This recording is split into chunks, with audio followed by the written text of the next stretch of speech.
자, 이제는 그 재정 신청 절차, 공소제기 결정 절차 봤고요. 이번에는 이제 고등법원의 재정 결정 절차 보죠. 재정 신청 절차를 봤고, 재정 결정 절차. 고등법원의 재정 결정 절차는 이제 그 고등법원이 재신청을 받아서 심리를 하고 재정 결정을 내린다 그랬죠. 그 과정입니다. 그러면 일단 그 고등법원이 기록이 왔으면 그 지방검찰청 검사장한테부터 기록이 왔으면 그 기록이 왔다는 것은 피의자하고 신청인, 고소인 또는 고발인이겠죠. 이 사람들한테 통지해 줘야 돼요. 검사한테 통지할 필요는 없습니다. 피의자하고 신청한테 10일 내에 통지해 줘야 되는데 이거를 또 어겼단 말이야. 통지를 안 하고 공소의 결정하면 또 다 지나가면 그냥 듣고 넘어간다 그랬죠. 그죠? 그런 판례도 최근 판례가 있어요. 뭐 그런 게 추가가 안 되는데, 자 나중에 추록으로 또 줄 거고, 그다음에 여기 최근 판례 집에 들어가 있어. 그리고 3개월 내에 결정해야 됩니다. 3개월 내에 재정 결정이 있으면 3개월 내에 결정이 되는데, 이건 효력 기간이 아니에요. 훈시 기간일 뿐입니다. 훈시 기간. 그래서 이걸 안 지키더라도 뭐 무효인 건 아닙니다. 무효인 건 아니고. 근데 이거 아까 본 그 재정 신청 기간, 즉 검찰항고 기각 결정 후 10일 이내에 재정 신청서를 제출해야 된다고 하는 거, 요거는 꼭 지켜야 되죠, 그죠? 그래서 피해자나 일반 시민들이 하는 것은 반드시 지켜야 된다고 하지만, 법원 자기들이 하는 거 3개월 이내에 재정 결정해야 된다는 거, 이거는 안 지켜도 괜찮다고 해요. 그렇게 따랐으면 좋겠다라고 훈시하는 기간이 불과하지 효력 기간은 아니라고 본 거죠. 뭐 그 과거 판례가 그렇지만 계속 그런 판시를 할 것 같고요. 자, 책으로 또 정리를 해보죠. 고등법원의 재정 결정 절차, 먼저 이제 재정신 사건을 심리를 해야 되죠. 그래서 고등법원이 사실 수사한다고 보시면 돼요. 자, 피의자한테 통지한다. 또 줄 쳐놓으세요. 숫자까지. 재정 신청서를 송부받은 때에는 그날부터 10일 이내에 피의자와 재정 신청에게 그 사실을 통지하고요. 이에 위반하여 고등법원이 피의자에게 통지하지 않은 채 공소 결정을 했다 하더라도 본안 사건에서 그 같은 잘못을 다툴 수 없다라고 하는 최근 판례가 있어요. 자, 그다음에 심리기간 3개월 내라고 그랬죠. 송부받은 3개월 내에 항고 절차에 준하여 재정 결정합니다. 즉 고등법원이 항고심의 그 역할을 하니까 그에 준한다는 거죠. 그다음에 직권으로 심리합니다. 직권. 법원은 필요한 때는 직권으로 증거 조사를 할 수 있고요. 피의자 신문, 참고조사, 검정, 수사를 검사 대신에 할 수 있다는 거죠. 그다음에 또 중요한 게 있습니다. 재정 신청 절차는 공개를 하나 안 하나, 이거 굉장히 중요해요. 늘 시험에 나온다 보시면 돼요. 공개, 비공개 원칙은 별표 한 5개 넣으세요. 자, 형사법에 대원리가 있었죠, 그죠? 공개인지 비공개인지 대원리. 뒤에 넣어놨나? 안 넣어놨구나. 자, 형사법에 공개, 비공개가 나오면 대원리가 기소 전은 공개를 해, 안 해? 기소 전, 즉 수사 과정은 공개 원칙이야, 비공개 원칙이야? 비공개이지. 몰래 해야 도망 안 가죠. 근데 기소 후 재판 과정은 공개해야 된다고 그랬어요. 그죠? 탄핵주의 원칙상 공개합니다. 그래서 영장실질심사 과정, 기소 전 절차죠. 그죠? 비공개. 그 다음에 체포구속 적부심사 절차 비공개죠. 그 다음에 재정신청 절차가 기소 전 절차일까 기소 후 절차일까, 이걸 알면 쉽죠. 재정 신청 절차는 기소 전 절차죠.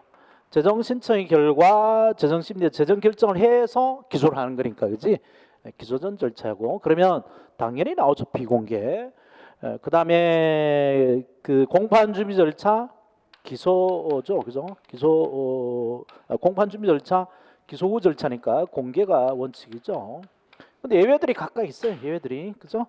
약식 절차는 기소 절차지만 서면 심리하기 때문에 비공개죠. 뭐 그런 예외들이 있는데 그 뒤에 가서 나올 때 또 하고요. 그래서 요 원리가 그대로 적용된 것이기 때문에 그다음에 또 그 비공개하면 비공개 원칙이면 수사 서류도 따라서 열람 등사가 안 됐지, 그지? 그게 그대로 따라 붙어요.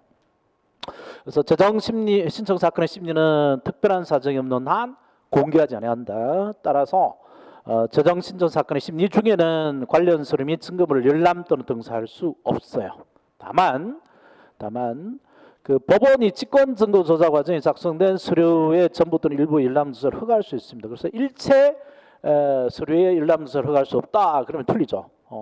원칙적으로 열람 등사할 수 있을 뿐 법원이 고등법원이 직권으로 증거 조사한 결과를 가지고는 열람 등사가 가능합니다.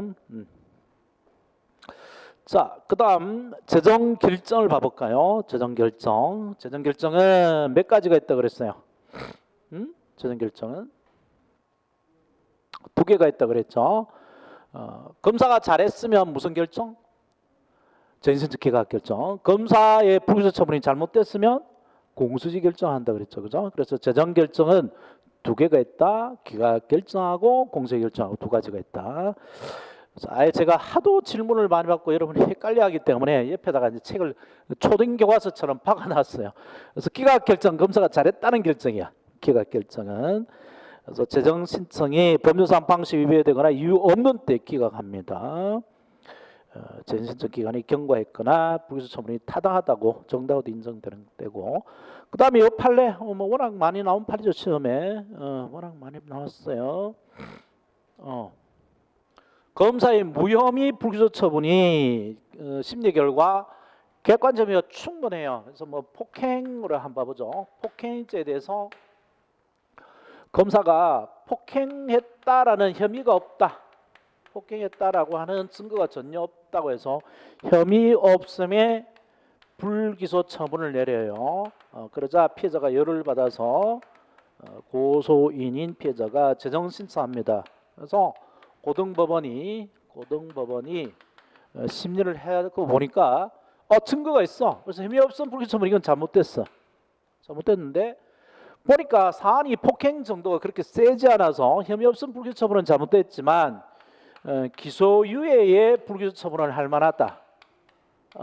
그러면 결국 법 구성은 좀 잘못됐지 몰라도 검사가 불기소 처분한 거는 잘한 거죠, 그죠? 그럴 때에는 이 재정 신청을 기각할 수도 있다는 겁니다. 이 혐의 없음 불기소 처분이 위법이라 하더라도 기소유예를 함이 상당하다 인정한 때는 이것도 불기소 처분이니까 그 재정 신청을 기각할 수 있어요.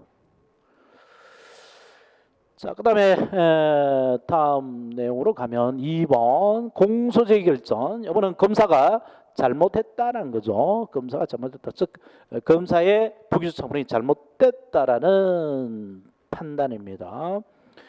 재정 신청이 이유 있는 때, 재정 신청이 제대로 된 거죠. 검사가 잘못했고 재정 신청 피해자의 재정 신청이 이유 있는 때는 사건에 대해서 공소제기 결정을 합니다. 부심판 결정을 했었는데 옛날에는 이제는 공소제기 결정을 하고 그 결과 재정 결정서를 이제 송부해 주죠. 고등법원이 검찰청 또는 검사장 지청에 송부해 주고요. 그러면 그 기록을 받은 검찰청 검사장은 지체 없이 검사를 지정해서 공소제기하라고 명령을 내려야 됩니다. 자, 그래서 이런 두 가지 결정이 있고 이 재정 결정 효력도 각각 이제 판단해야 되겠죠. 기각 결정은 소추가 제한됩니다. 고등법원이 기각 결정을 내렸다는 것은 검사가 잘했다는 거야, 잘못했다는 거야? 검사가 잘했다는 거죠, 그죠? 검사가 잘했으니까 네가 그 불기소 처분한 것이 타당하다.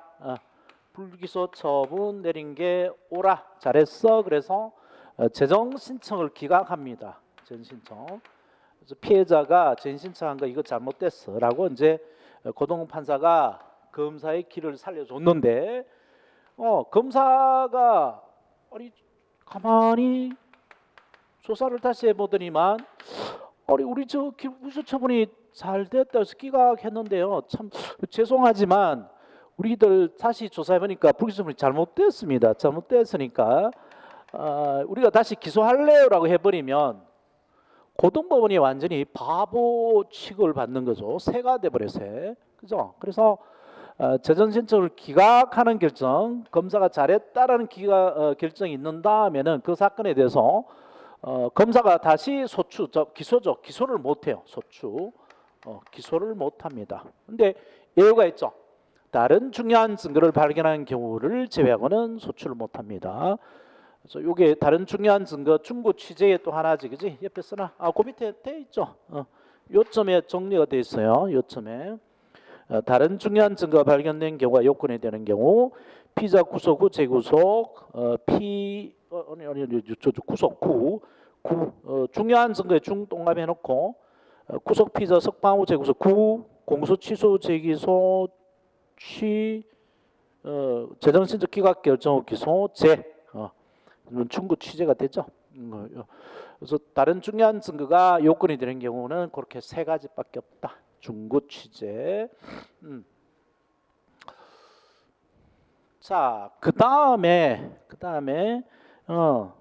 전신청하지 않은 다른 피해자 있는 경우도 같다. 즉 기각이 되면 또 다른 피해자가 있다 하더라도 같은 사건이라면 다시 다른 피해자가 있다 하더라도 다른 중요한 증거를 발견하는 경우 외에는 다시 소추 검사 기소할 수는 없다는 거죠.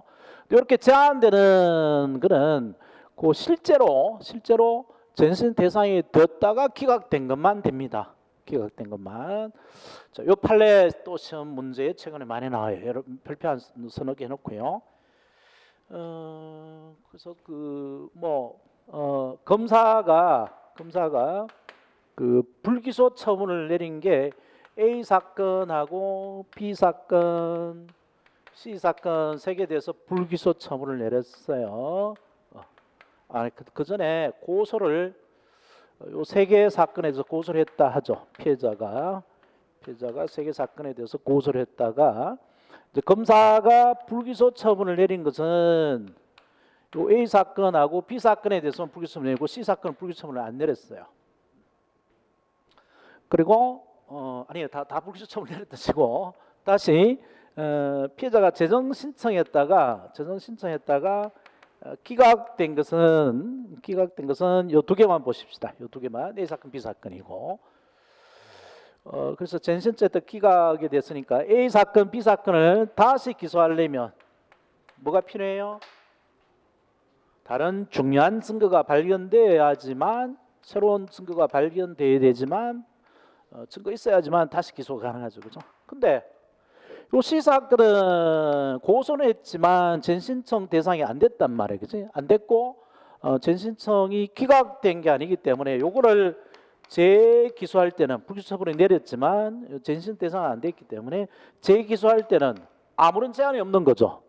다른 중요한 증거가 발견 안 돼도 얼마든지 재기소할 수 있는 거죠. 그죠? 그래서 다른 중요한 증거가 발견된 경우에만 재기소할 수 있는 것은 실제로 전신청 대상이 됐다가 기각된 것에 한하는 거죠. 자, 그 판례입니다.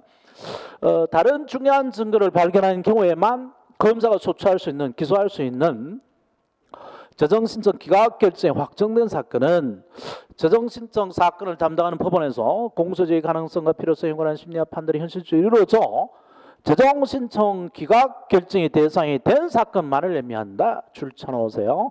재정신청 기각 결정이 대상이 된 사건만을 의미한다. 따라서 재정신청 기각 결정이 대상이 되지 않은 사건, 기소가 고소는 됐고 불기소 처분은 났지만 재정신청 기각 결정이 대상이 되지 않은 사건은 고소인의 고소 내용에 포함되어 있었다 하더라도 다른 중요한 증거가 발견된 경우가 아니어도 얼마든지 검사가 소추할 수 있는 거죠. 이거는 고등법원의 판단 대상이 안 됐기 때문에요.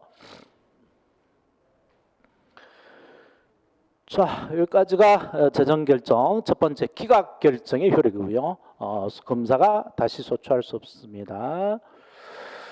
그 다음에 두 번째 이제 또 하나의 결정, 공소제 결정이 있으면 어떤 효과가 있느냐? 공소제 결정이 있으면 검사의 공소제기 의무가 있고요. 공소 취소가 제한됩니다. 검사의 공소제기 의무와 공소 취소의 제한이죠. 그래서 관할 지방검찰청 지청장은 지체 없이 담당 검사를 지정하고 지정받은 검사는 공소를 제기해야 됩니다. 근데 이걸 자꾸 민기적거린다 그랬죠. 안 하니까, 안 하고 싶으니까. 이 경우 검사는 공소 취소할 수 없어요. 앞에 공소 취소에서 봤죠. 그래서 참고에 옛날 얘기가 들어가 있습니다. 옛날에는 공소제는 간주됐고 부심판 결정 있는 데서 뭐 관할변 선고를 할 수 없도록 된 그런 게 다 없어졌어요. 그래서 공소시효에 관해서만큼만은 옛날처럼 공소에 있는 때 공소에 간주한다고 돼 있다고 그랬죠. 이거는 이제 공소시효 가서 다시 보고요. 자, 이러한 공소 결정이 있다. 공소 재정 결정이 있다. 결국 그 대구 어린이 황산 테러 사건, 태완의 사건에서 그 일단 고등법에서 전신청 기각됐죠. 그러면 나머지 공소시효 기간이 또 진행이 될 거 아니에요, 그죠? 그래서 다시 이제 불복을 할 필요가 있습니다. 다툴 수 있단 말이에요. 대구 고등법원에서 역시 그 증거 부족으로 전신청을 기각합니다. 뭐 의심은 가지만 그 사람을 처벌할 증거가 없다는 거죠.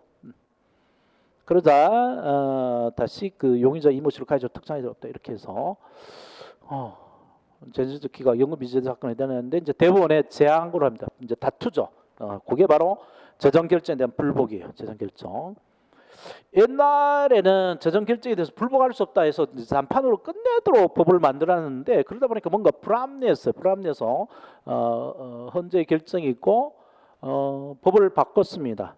그래서 두 가지가 있다 그랬죠, 그죠? 재정 결정은 재정 결정 기각 결정이 나면 누가 열받아요? 태완이 부모처럼 피해자가 열받죠, 그죠? 그래서 피해자가 다툴 수 있는 방법을 마련해놨습니다. 재정신청 기각 결정에 대해서는 그 재판에 영향을 미친 법률 명령 규칙 위반이 있는 때, 줄여서 법령 위반이 있는 때에는 415조에 따른 즉시항고, 즉 재항고죠. 대법원에 즉시항고, 즉 재항고할 수 있습니다. 재항고할 수 있지만 공소제의 결정에 대해서는 불복할 수 없어요. 공소제의 결정이 있으면 이번에는 피의자가 열받겠죠. 왜 나를 기소하느냐 불받을 때 그건 어디서 해소하면 돼요? 법원 가서 공소제기에 대해서 1심 재판에 가서 그때 싸워서 이기면 되죠. 무죄 판결을 받으면 되니까. 그래서 그 자체를 가지고 공소제기 자체를 가지고 왜 나를 함부로 공소제기했냐, 니들이 뭔데 이 새끼들아 나를 기소하느냐 이래서 그걸 가지고 다툴 수는 없습니다. 그거는 그 1심에서 뭐 재판을 받으면 이기니까. 자, 그래서 두 가지 기각 결정에 대해서는 재항고 가능하지만 공소제 결정에 대해서는 재항고가 안 됩니다. 그래서 요 기각 결정이 있더라도 확정되려면 요 즉시항고 재항고를 안 해야 확정되는 거죠. 그때까지는 공소제가 계속 정지가 된다는 거죠. 자, 그걸 확인한 판례가 밑에 있어요. 공소제 결정이 잘못이 있는 경우는 그 공소제기에 따른 본안 사건이 절차가 개시되어 본안 사건 자체 재판을 통하여 대법원의 판단을 받은 길을 있기 때문에 공소제 결정에 대해서는 재항고되지 않는다. 자, 그다음에 이 전신청에 대한 기각 결정에 대한 즉시항고에도 재소자 특칙이 없습니다. 그래서 그 재항고 기각 결정에 대한 즉시항고로서의 재항고에 대한 법정 기관의 준수 여부는 도달주의 원칙에 따라 이것도 줄쳐놓으세요.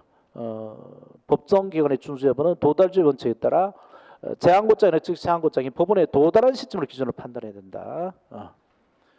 법정 기관의 준수 여부는 도달주의 원칙에 따라 재항고장이나 즉시항고장이 법원에 도달한 시점을 기준으로 판단해야 된다.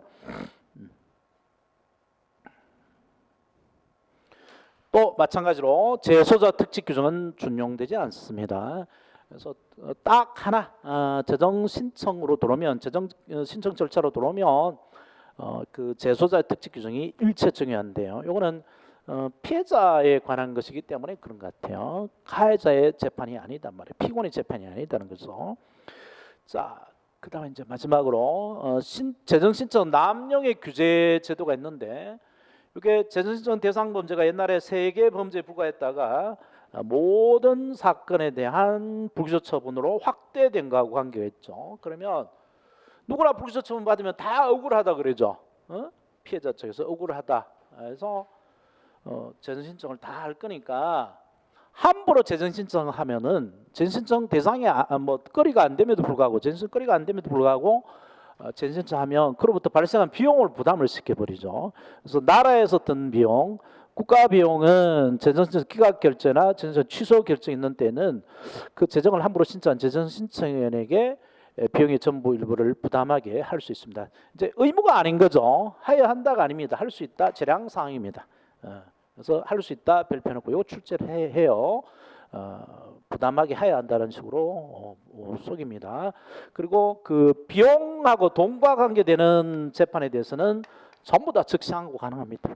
즉시항고가. 그다음에 피자가 든 비용이 있죠.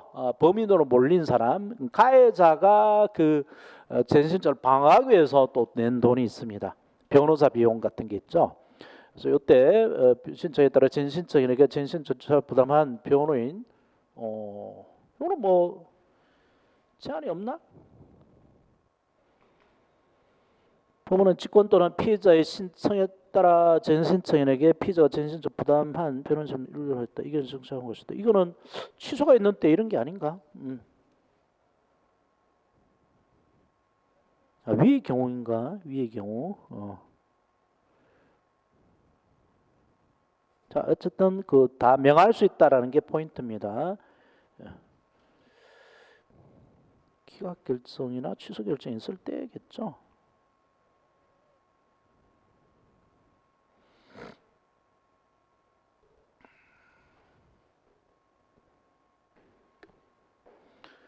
자, 그러면 다 끝났고요. 이제 남은 게 기소 강제된 사건의 공판 절차만 남았어요.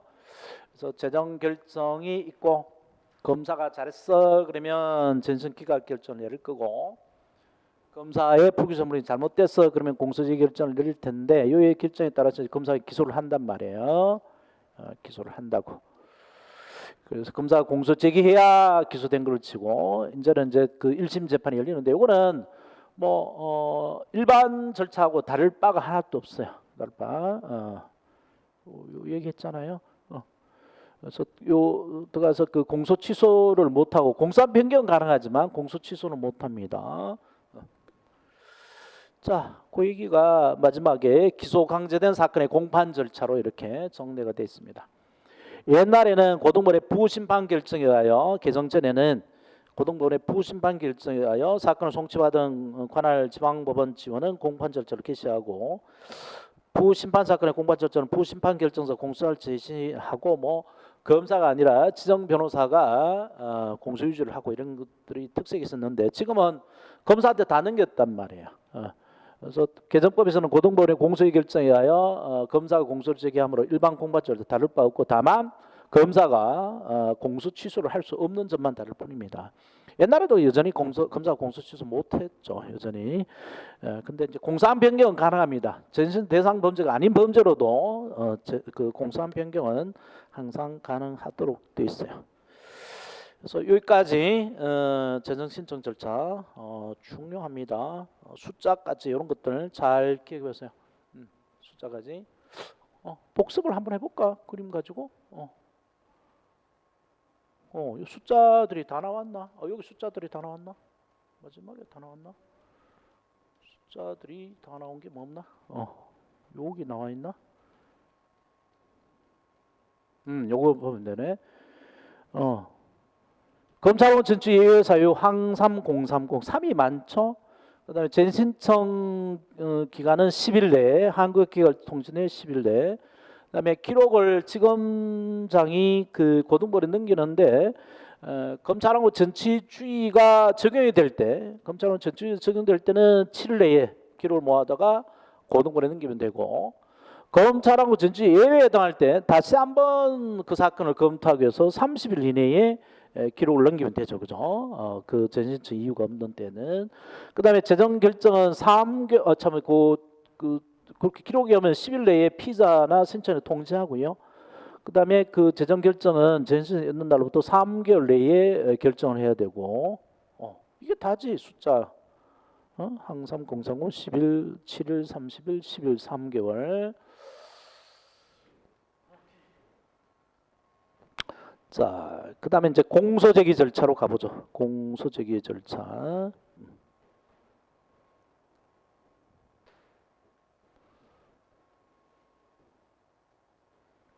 자, 공소제기의 방식, 제1절 공소의 방식. 여기는 최근에는 그렇게 문제화가 잘 안 되는 부분이지만 기초적으로 봐둬야 될 부분이 많습니다. 그리고 조금 어려워요. 어렵기 때문에 그렇게 시간을 많이 투자할 부분은 아닙니다. 그래서 기본적인 것만 파악하고 계시고, 거의 좀 지나면 공소시효가 나오는데 공소시효가 지금 계속 심해 쏟아지고 있죠. 그때까지 가볍게 보십시다. 자, 공소지기 방식. 민사 재판은 말로 재판을 걸 수도 있는데 그 형사소송은 이게 중요한 거니까 말로 재판을 못 겁니다. 반드시 서면을 내야 돼요. 그 서면이 바로 공소장이죠. 공소장. 그래서 검사가 법원에 공소지기 할 때는 재판 청구서인 공소장을 냅니다. 그리고 공소장이 기재되어 있는 것만, 재판 청구서인 공소장이 기재되어 있는 것만 법원이 재판해야 되죠. 무슨 원리 때문에? 바로 불고불리 원칙 때문에 그렇죠. 그래서 공소장에는 피고인 아무개 고용의를 범죄 사실 미성년자 간음죄로 처벌해달라고 하는 이 재판 청구서예요. 일반 민사에는 요 그냥 소장으로 되고 공자가 안 붙어 있다 그랬죠. 그냥 소장입니다. 갑은 을에게 대금 1억을 반환하라라는 청구를 판결문을 원한다 이런 청구 취지 이런 거죠. 소장인데 형사소송은 공적인 소송이니까 공자가 더 붙어서 공소장이라고 돼 있단 말이에요. 이게 재판 청구서다. 재판 청구서. 여기에 기재되어 있는 것만 재판하고 그 넘어서 재판하지 않는다 그랬죠. 불구불리 원칙상. 그래서 공소장에 기재되어 있는 것만 현실적 심판 대상입니다. 그리고 거꾸로 보면 피고인은 공소장에 심판이 청구된 것만 재판할 거니까 그것만 방어하면 되죠. 그 넘어까지 방어할 필요 없죠, 그죠? 그래서 강간했는데 폭행으로만 공소가 저기 있으면 강간했다는 것은 입 딱 다물고 폭행이냐 아니냐 그것만 방어를 하면 됩니다. 자, 그래서 공소장은 법원의 입장에서는 심판의 대상을 정해주는 중요한 의미가 있지만 피고인 입장에서는 더 중요하게 법원의 심판 대상만 방어하면 되니까 방어 대상을 또 특정해주는 의미가 있고, 그래서 공소장은 법원 심판 대상을 정해주는 의미와 피고인의 방어 대상을 정해주는 중요한 의미가 있습니다. 방어권 보장에 중요한 의미가 있죠. 그리고 이거는 반드시 종이로 내야 됩니다. 여기 없는데, 여기 판례에 안 들어가 있는데 막 사건이 워낙 복잡한 사건이니까 이거를 프린트를 하지 않고요. 검사가 조금 게을렀지. 프린트 해가지고 여기다 첨부 서류로 범죄 일람표가 막 어마어마하게 많아요. 요거를 냈으면 쳐줄 텐데 요거를 프린트를 하지 않고 파일로 냅니다. 엑셀로 적은 엑셀 파일로 내요. 그러면 이거는 종이로 되어 있지 않기 때문에 이 부분에 대해서는 공소제기가 된 것으로 치지 않는다라는 판례가 있습니다. 어디선가 나올 거예요. 전자문서로 제출한 것은 여기 공소장에 공소장을 볼 수 없다고 그래요. 종이로 된 것만 공소장으로 봐요. 현출이 안 돼 있으면, 프린트가 안 돼 있으면. 그게 이제 판사 입장에서 귀찮다는 거지. 이게 한 장이 안 들어가 있고 따로 돼 있으면 같이 안 돌아다닐 거 아니야, 그지? 전자문서로 와 있으니까. 자. 요게 공소장이네요. 공소장. 지난번에 아마 본 적이 있었을 텐데 강의 노트 59페이지에 요게 돼 있어요. 공소장. 이게 실제 공소장이죠. 현실 공소장이야. 현실. 현실 공소장.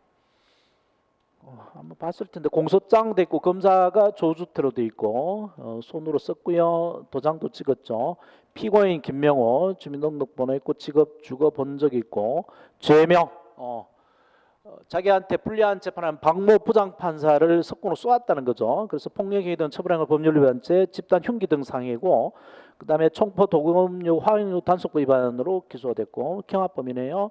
공소사실 별지 공소사실과 같은 그 뒷페이지 아마 있죠. 공소사실이. 그래서 성균관대학교 수학과 재임용에 탈락하자 성균관대학하고 재임용 과정에서 자기한테 불리한 재판을 판사를 보복하기로 맘먹고 저쪽 나와요. 그다음 적용법조 나오고 신병 2007년 10년 전이네. 12년 전이나 1월 7일 구속되고 1월 15일 날 체포됐다. 긴급 체포됐나? 현행범 체포됐나? 긴급 체포됐나? 그다음에 변호인 뭐 어이구 많이 샀네요.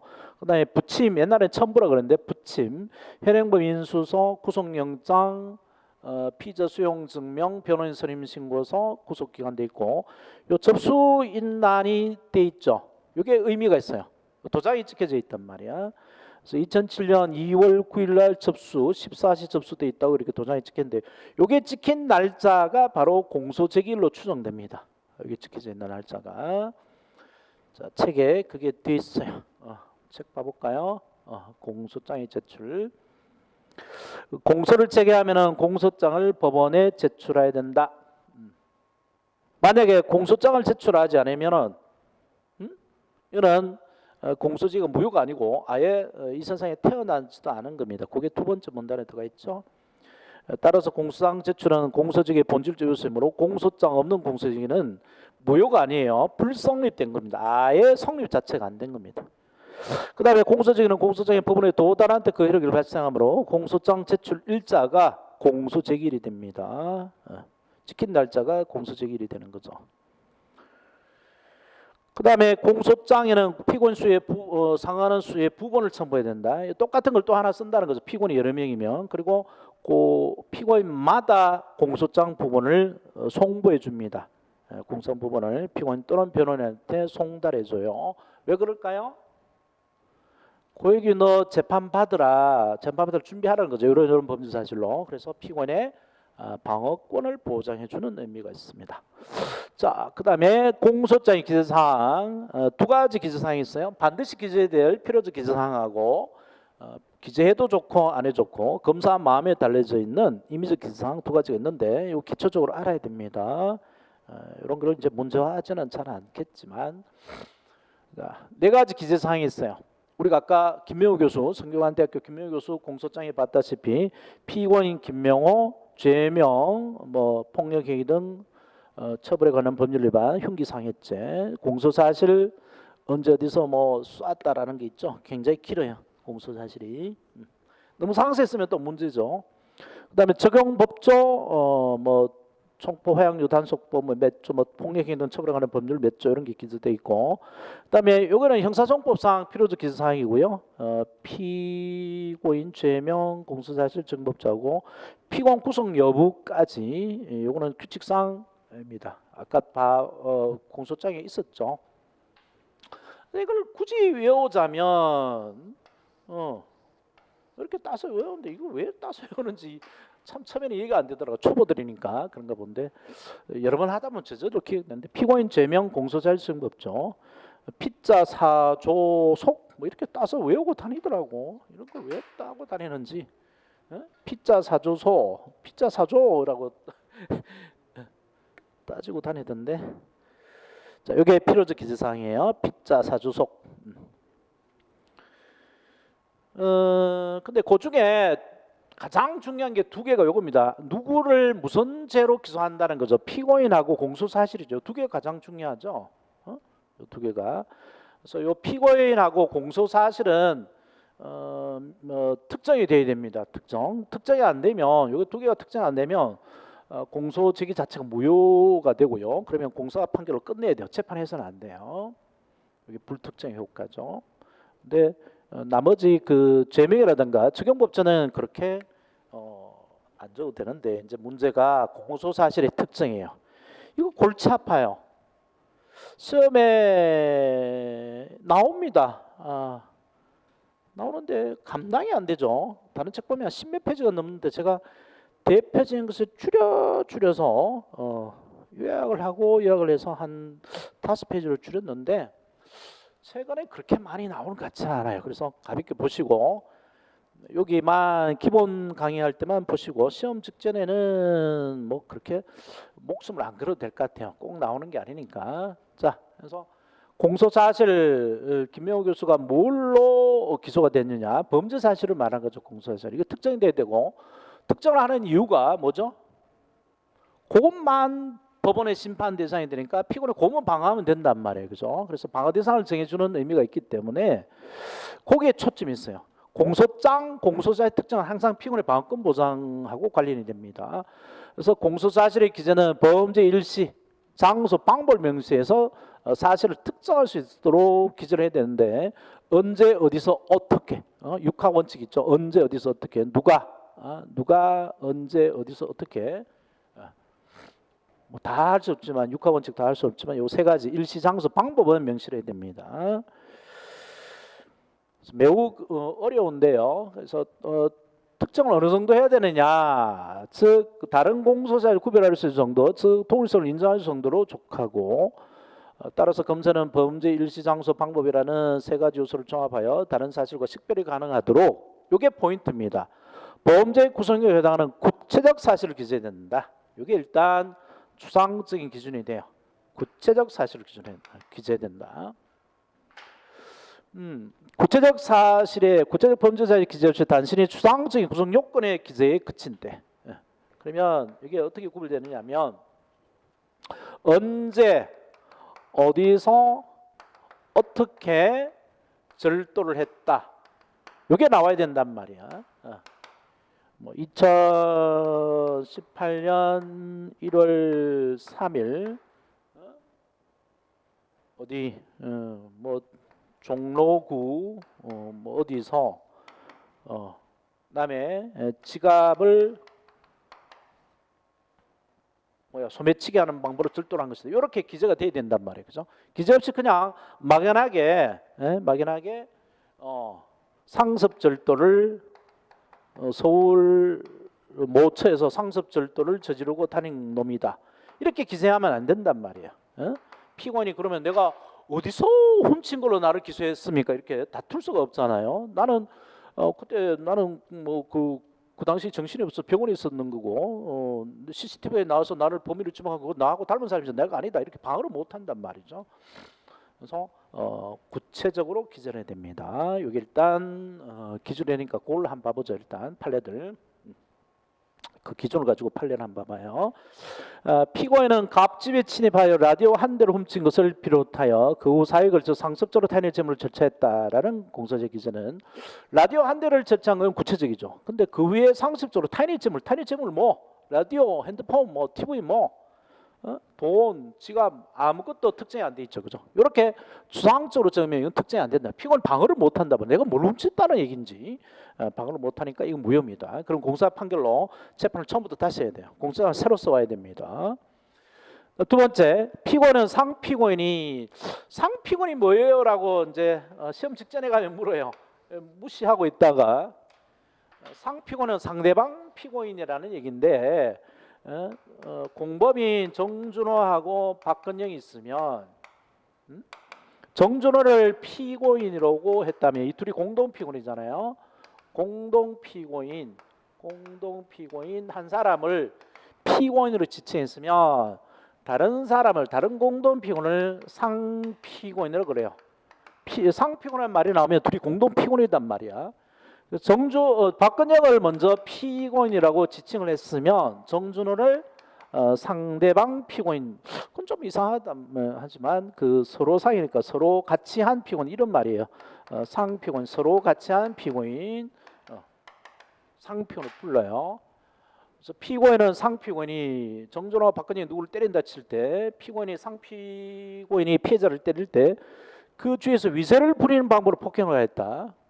라고 이제 공소사실을 적었는데 폭행이라는 게 유형격 행사니까 주먹으로 때렸다, 뭐 발로 찼다, 뭐 병으로 때렸다 이게 기재가 돼야 되는데 위세를 부리는 방법으로 폭행을 했다. 위세를 부리는 방법이라는 게 도대체 뭐예요?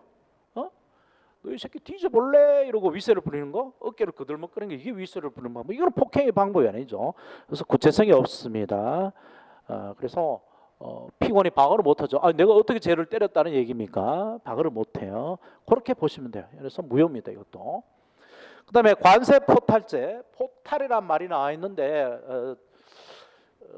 이게 세금을 안 낸 거를 관세 포탈을 그러죠. 밀수를 말합니다. 관세 포탈. 그러면 밀수를 어떻게 했는지 그 방법을 명시해야 되죠. 보통 뭐 공치상자에 담아오든가 뭐 다른 뭐 상자에 담아서 그렇게 그런 방법으로 사위기탄 부당 방법으로 저지를 것을 요구하고 있는데 그런 방법을 공소장에 기재되는데 그게 없고 그냥 사위의 방법으로 했는데 사위는 그 사기적인 행동이죠. 사기적인 행동 방법으로 관세를 포탈한 것이다라고 기재한 것은 역시 구체적 사실을 기재한 것이 아니고 추상적 구성 요건만 기재했죠. 그러면 특정된 게 아닙니다. 피고인이 방어를 못한단 말이에요.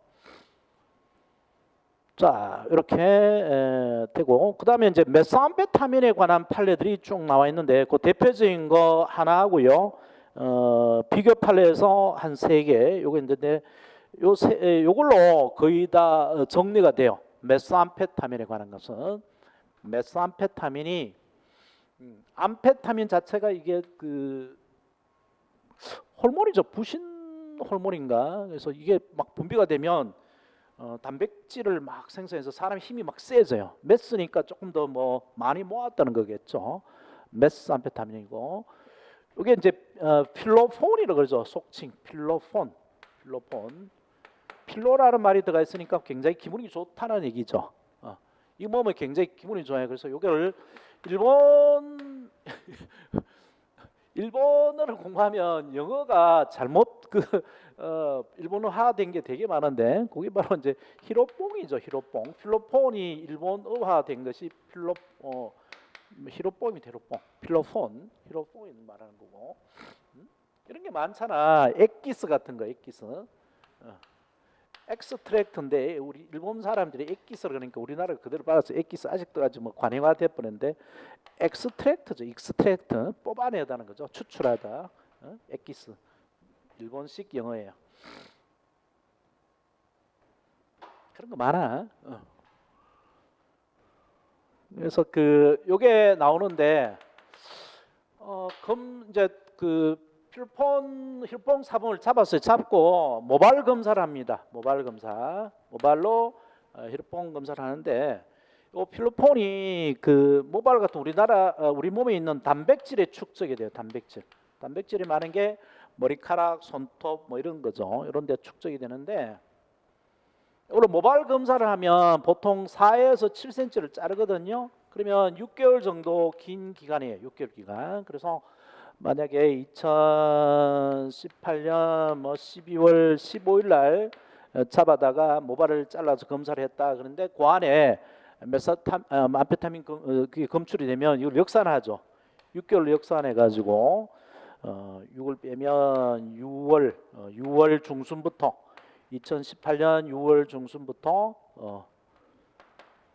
뭐 2018년 12월 15일까지 어디에서 마약을 헤쳐먹은 것이다라고 해가지고 이제 기소를 했는데 그렇게 기소를 하고 보니까 피고인이 그 방어하는데 6개월 동안 내가 뭘 먹었는지 그게 마약을 먹어서 그랬는지 또 뭐 다른 걸로 해서 나올 수도 있잖아요. 사실은 그죠? 그래서 그걸 충분히 방어를 못하니까 초기에는 이렇게 하더라도 이렇게 모발 검사에서 긴 기간 6개월인 기간을 하더라도 이제 그 범죄 특성상 이 공소장에 특정된 걸로 봤는데 조금씩 그 하다 보니까 이게 매우 불안정해요. 모발 검사가 매우 불안정하고 과정이 굉장히 오류가 생길 가능성이 많더라고요. 모발이 섞일 가능성도 있고 다른 사람 모발하고 그래서 무엇보다도 근데 뭐 그런 불안정함도 있지만 피고인의 방어권 보장에 너무 취약합니다. 6개월 가까이 긴 시간을 1년에 반 시간을 자기 방어를 해야 되니까 그래서 그 초기 몇 가지 판례 외에는 이렇게 긴 시간에 그 특정이 됐으면 특정 안 된 걸로 봐요. 특정 안 된 걸로. 그래서 메스암페타민 나오면 거의 특정 안 된 걸로 보시면 돼요. 그 이제 밑에 외외적으로 비교 판례 3개 외에는 메스암페타민 나오면 특정 안 된 걸로 보시면 됩니다. 이게 대표적인 판례인데 한번 봐볼까요? 피고인이 1999년 5월 중순기부터 같은 해 11월 19일 사이에 그러면 모발을 검사를 한 게 11월 19일이라는 거죠. 요거를 역산하니까 6개월 빼니까 5월 중순경부터라는 거죠. 그 사이에 이제 모발에서 나왔다는 거예요. 모발 검사가 사이에 부산이와 불상지에서 불상지란 말은 상세하지 않다. 잘 모르겠다 이거죠. 부처가 나온 데가 아니고 상세하지 않다 이 말이에요. 향정신성 의약품인 메스암페타민 0.03g을 그래서 이제 범죄 일시 나왔고요. 그다음에 장소 나왔죠. 그다음 방법이 나와야 되는데 방법이 메삼페타민 0.03g을 일회용 주사기 이용하여 혈관에 주사하거나 음료수에 타마시는 방법으로 투약했다. 아니 필로폰을 어떤 방법으로 얘가 먹었는지 이것도 특정이 안 됐죠. 일시도 6개월이라는 긴 기간이고요. 그 다음에 장소도 부산까지만 돼 있지. 부산이 뭐 좀 뭐 넓나요? 부산이야 뭐 동네인지 구도 안 돼 있고 무슨 동인지 연산동인지 이런 것도 안 돼 있고. 그다음에 방법도 특정이 안 돼 있고, 그죠? 뭐 혈관에 주사하거나 음료수에 타 마시는 방법, 뭐 코로 들이키거나 뭐 그런 방법으로 타 먹는 건데 얘가 무슨 방법으로 복용을 했는지 그것도 특정이 안 됐어요, 그죠? 그래서 이럴 때에는 뭐 투약량도 보통 투약하는 거 방법도 뭐 일반적으로 하는 방법이고 일시도 너무 길고 해서 특정이 안 됐다 보면 특정이 된 게 아니라고 봐요. 그러면 이렇단 말이에요. 필로폰이 특정 안 된 걸 봅니다. 여기 이제 모발 검사가 매우 불안정하단 말이에요. 이렇게 넣어서 하는 거니까. 자, 그 다음에 비교 판례가 나오는데 비교 판례 모발 검사는 이렇게 길게 나오지만요. 혈액 검사 있잖아요. 혈액 검사나 그다음에 소변 검사 있잖아요. 소변 검사는 소변이 곧 혈액이에요. 혈액을 걸르면 그대로 소변이 됩니다. 그래서 요거는 모발 검사는 6개월이라는 긴 기간에 이제 검사가 나오지만 혈액 검사는 10일까지만 가능해요.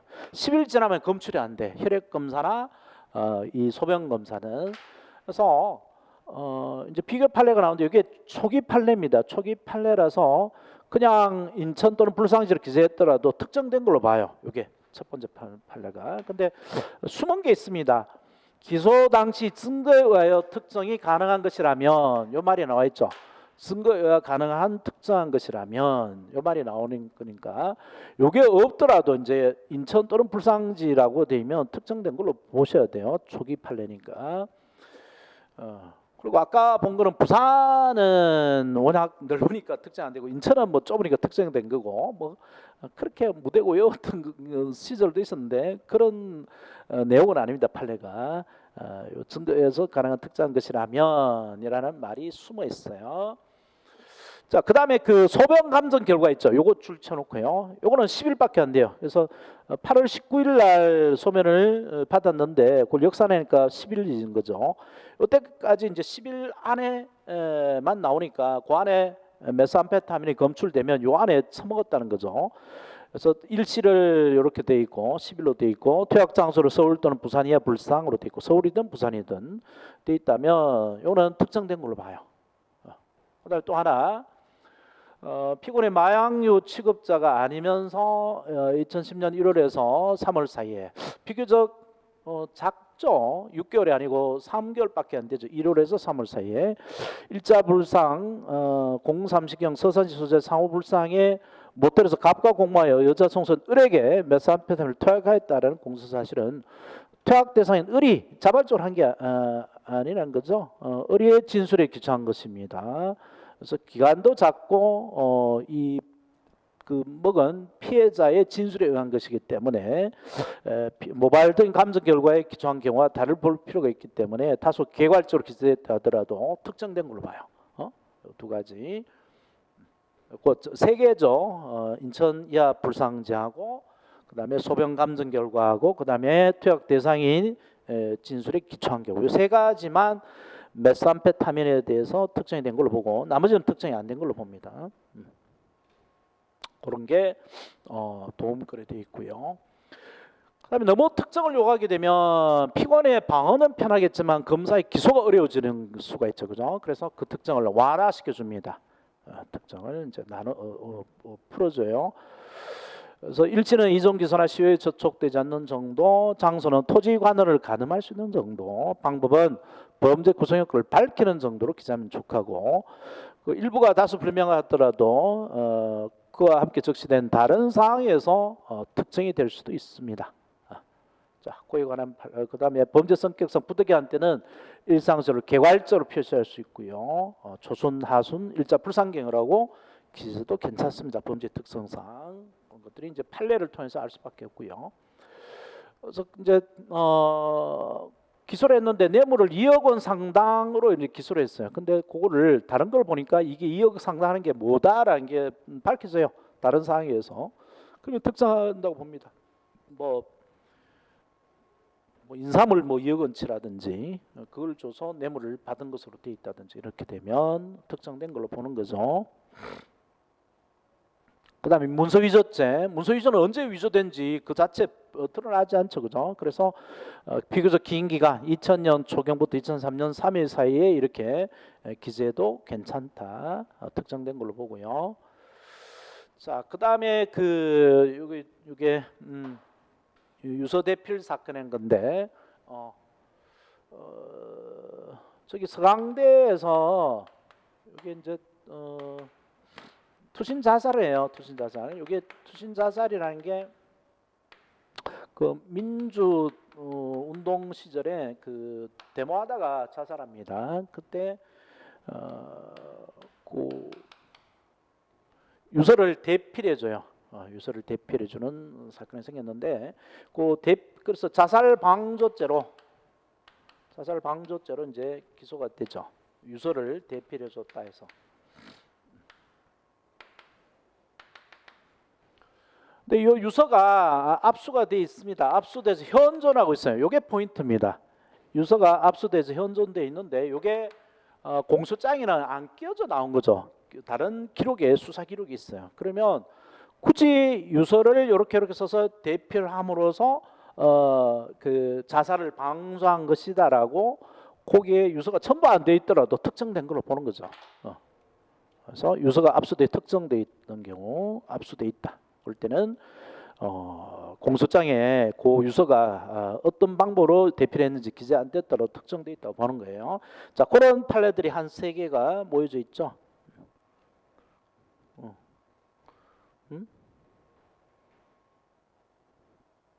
그다음에 그게 이제 신정한 사건이라는 거고, 유명대학교 박사학위 위조 변조한 건데요. 이게 이제 예일대학교였지. 신정아라는 여자가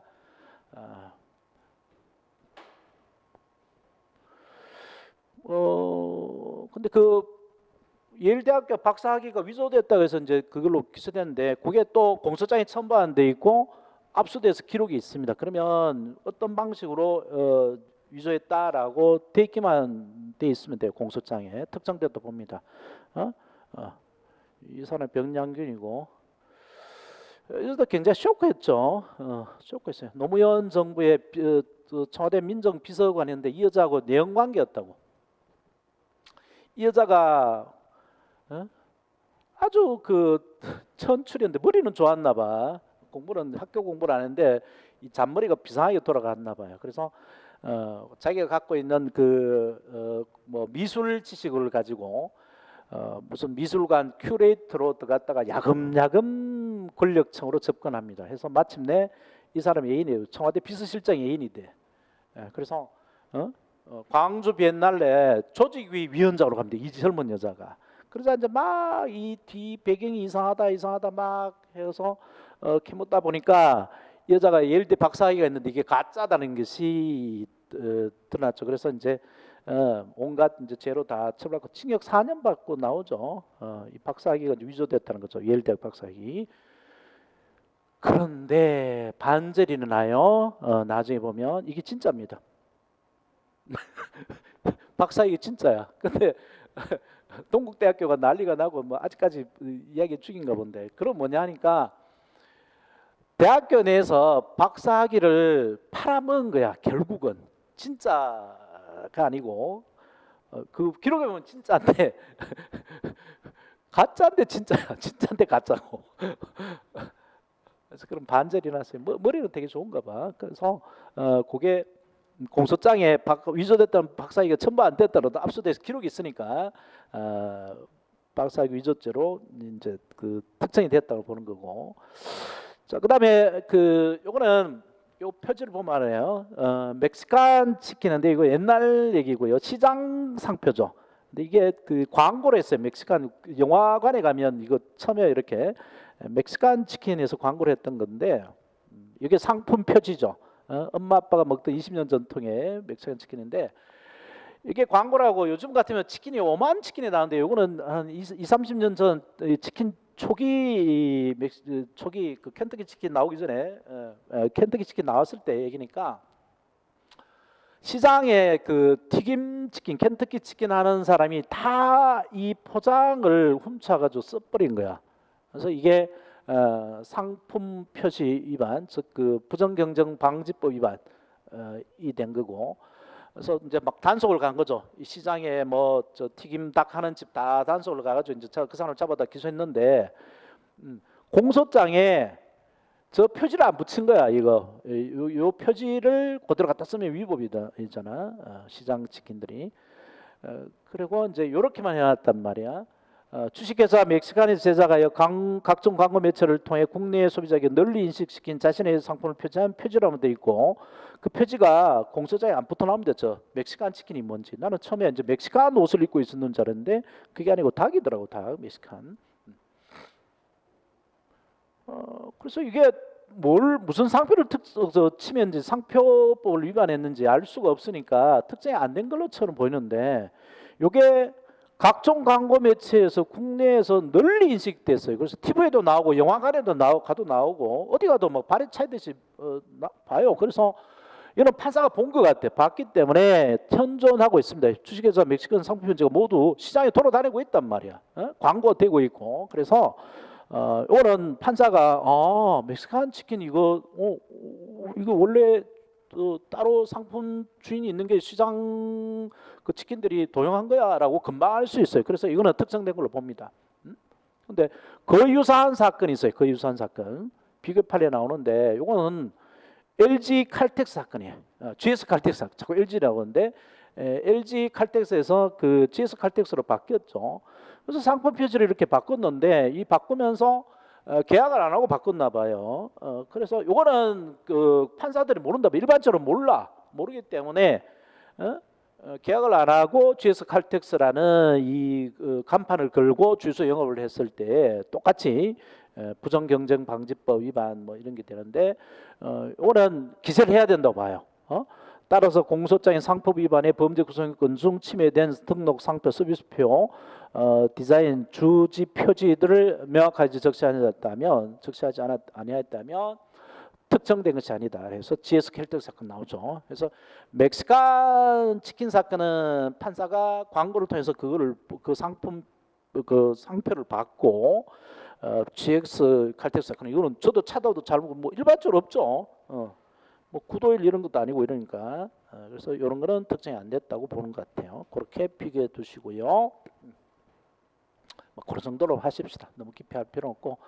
그다음에 공범의 공소 사실도 특정이 돼야 돼요. 그래서 교사나 방조의 사실뿐만 아니라 정범의 사실까지 다 기재가 돼야 되고 이제 그다음에 이제 죄수와 공범의 특정 문제 있는데 형사법의 대원칙인 한 개 사건 한 개 단위로 다룬다는 것은 공소장에도 항상 적용됩니다. 그래서 일제마다 특정이 돼야 되고요. 포괄 일제는 일제니까 전체적으로 개괄적으로 기재하면 되죠. 1월부터 8월까지 상습 절도를 한 것이다. 상습 사기를 한 것이다. 이렇게 포괄 일제로 기재해도 됩니다. 근데 경합법은 하나 범죄마다 한 개의 범죄가 되니까 개괄적으로 기재해서는 안 되고 하나하나 다 기재를 해야 되죠.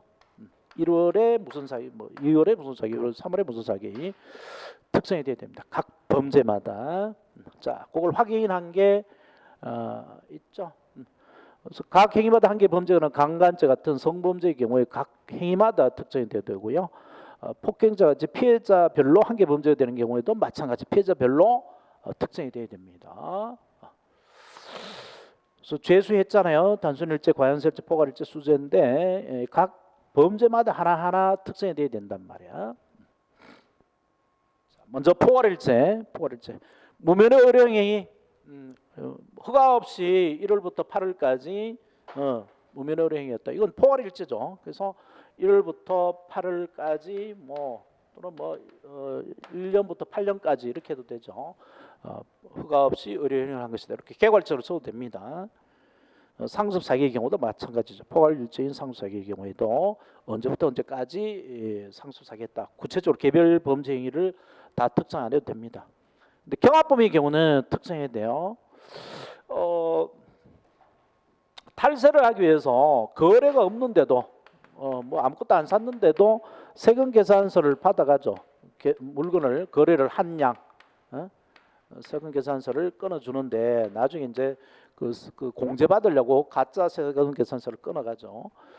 그러면 이거는 그 끊어갈 때마다 한 개 범죄가 돼요. 무거래 세금 계산서 교부죄는 각 세금 계산서마다 한 개제가 성립하므로 여러 개를 끊어갔단 말이에요. 그러면 이거는 그 포괄일죄가 아닙니다.